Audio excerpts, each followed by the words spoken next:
Good morning.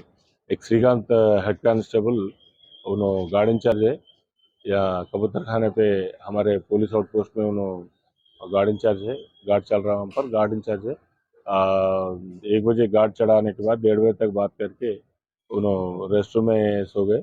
वो misfire हुआ, हाथ कैसा लगा क्या है नहीं मालूम, लेकिन मिसफायर हुआ, उनको इंजरी हुआ, हेड इंजरी हुआ और उनको इमीडिएटली उस्मानिया जनरल हॉस्पिटल को लेके आए। इसमें हम ट्रीटमेंट चल रहा, थोड़ा तो क्रिटिकल है।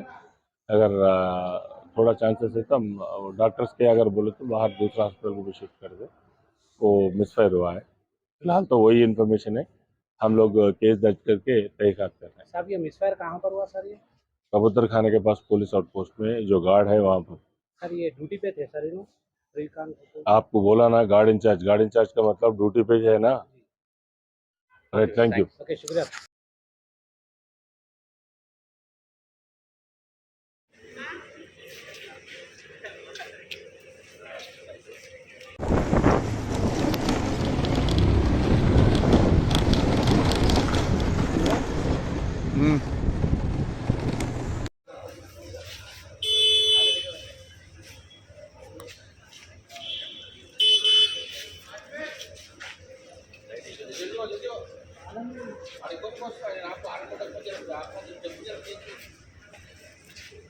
बाबू ये साइड में आ जाओ, गाड़ी आगे जरा।